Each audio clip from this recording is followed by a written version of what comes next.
हरे कृष्णा। इस समय पवित्र चतुर्मास चल रहा है और आप सभी को इस चतुर्मास में आने वाली परिवर्तनी एकादशी की बहुत सारी शुभकामनाएं।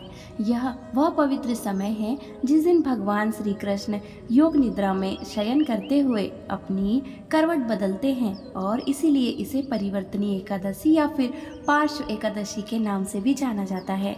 तो चलिए आज हम परिवर्तनी एकादशी के उपलक्ष्य में उसी से जुड़ी हुई एक पौराणिक कथा का श्रवण करते हैं। आइए आज की भाद्रपद मास के शुक्ल पक्ष की परिवर्तनी या पार्श्व एकादशी कथा आरंभ करते हैं।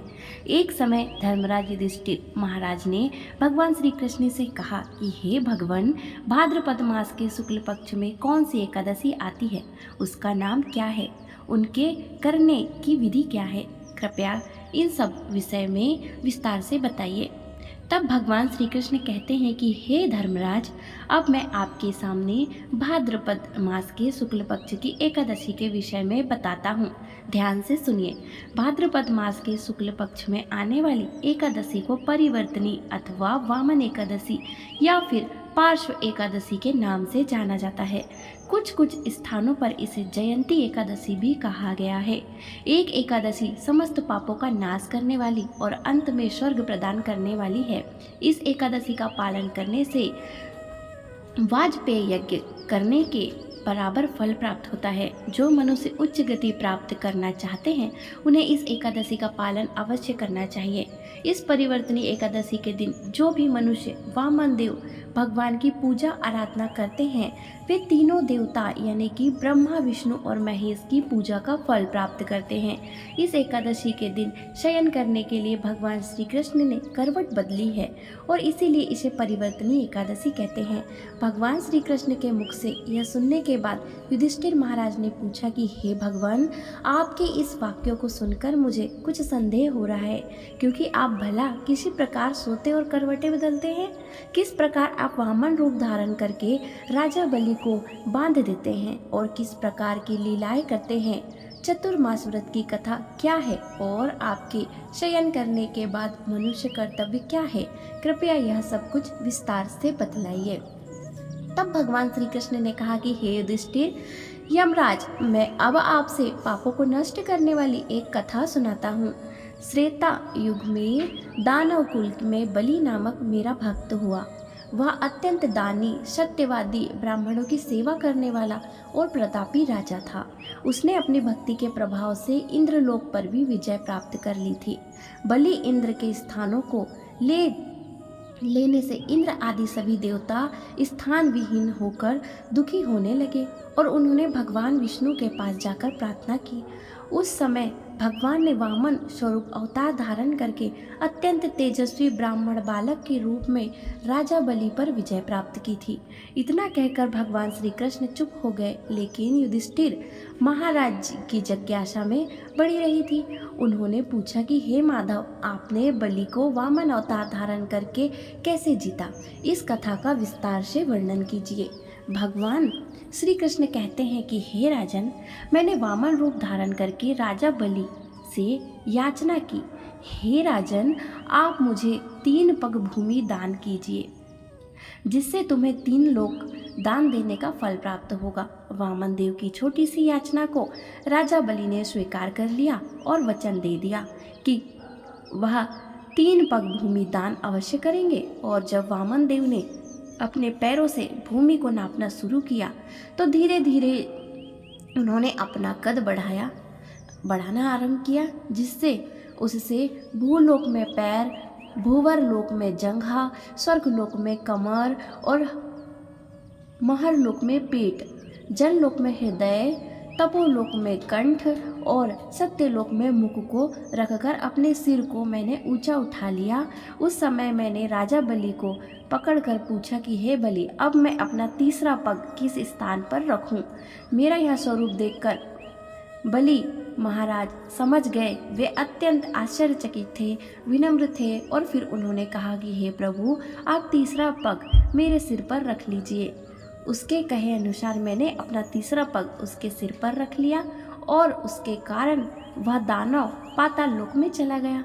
जब मैंने उसे इस प्रकार अति विनीत दिशा में दशा में देखा तो मैं उससे कहा कि हे बलि, मैं सदैव तुम्हारे पास रहूंगा। भाद्रपद मास के शुक्ल पक्ष की परिवर्तनी नामक एकादशी के दिन मेरा एक विग्रह क्षीर सागर पर शेषनाग सैया पर शयन कर रहे हैं और दूसरे राजा बलि के पास रहते हैं।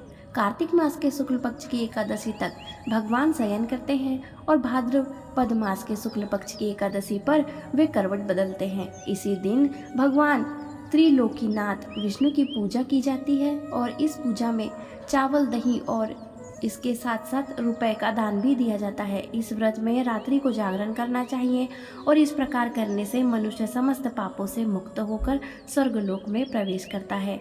इस कथा का श्रवण करके युधिष्ठिर महाराज ने धन्यता का अनुभव किया और भगवान श्री कृष्ण से कहा, जो भी मनुष्य इस कथा का श्रवण मात्र भी करता है उसे सहस्त्र अश्वमेघ यज्ञ करने का फल प्राप्त होता है। इसी के साथ हमारी पहली कथा यहीं पर समाप्त होती है। आइए अब हम सुनते हैं दूसरी कथा।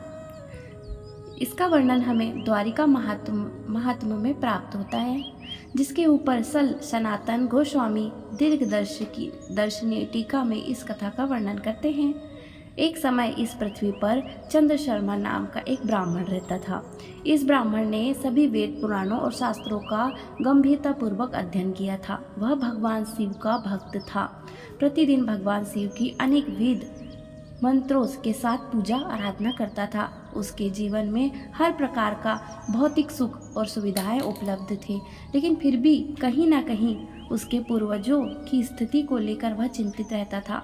एक दिन उसने अपने स्वप्न में देखा कि उसके पूर्वज ने पूर्व काल में दशमी से मुक्त एकादशी का पालन किया था और इस कारण से उन सबके प्रेत योनि प्राप्त हुई थी। हालांकि चंद्रशर्मा को पूर्ण पुरुषोत्तम परम भगवान श्री कृष्ण ने कोई विश्वास या श्रद्धा नहीं थी, इसीलिए वे एकादशी तिथि को लेकर भी इतने गंभीर नहीं थे। लेकिन अपने पूर्वजों के उद्धार हेतु वह चिंतित हो गया। ऐसी स्थिति में एक दिन भगवान श्री कृष्ण के एक भक्त उससे मिलने आए और उन्होंने चंद्र शर्मा को सुझाव दिया कि वह अपने पूर्वजों की मुक्ति हेतु द्वारिका में निवास करने वाले भगवान श्री कृष्ण से जाकर प्रार्थना करे। यह सुनकर चंद्र शर्मा ने द्वारिका जाने का निर्णय लिया और निकल पड़ा। भगवान श्री कृष्ण की नगरी जाने के लिए वहां पहुंचते ही उसने भगवान श्री कृष्ण से भेंट की, उन्हें प्रणाम किया। भगवान ने भी उस ब्राह्मण का यथोचित आतिथ्य सत्कार किया और उसे बैठने के लिए आसन प्रदान किया। जब भगवान ने उस ब्राह्मण चंद्र शर्मा से उसके आगमन का कारण पूछा तो उसने कहा, सुविद्वम वाशरम यस्मात् कृत ममा पितामहा प्रेतम तेन सप्राप्त महादुख प्रदायकम, अर्थात हे परम पुरुषोत्तम भगवान, मेरे पूर्वजों द्वारा भगवान हरि के इस व्रत का पालन दशमी के दिन किया गया है। इसके फलस्वरूप उन्हें अत्यंत कष्टदायक प्रेत योनि प्राप्त हुई है। कृपया आप उनका उद्धार करें प्रभु। इसके उत्तर में परम भगवान श्री कृष्ण कहते हैं, जो व्यक्ति मुक्ति पदादायक मेरे दिवस पर उपवास करता है परंतु वह दशमी के साथ सम्मिलित हो तो उसके पूर्व काल के 100 चक्रों में अर्जित पुण्य नष्ट हो जाते हैं।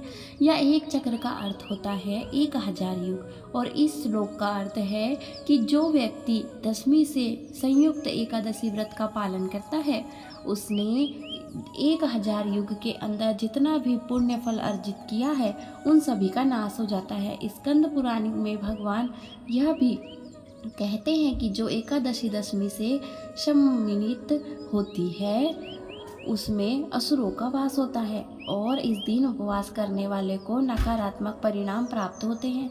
जो एकादशी द्वादशी के साथ सम्मिलित होती है उसमें भगवान हरि का वास होता है और इस दिन उपवास करने पर पूर्व फल प्राप्त होता है जो कि यथोचित है।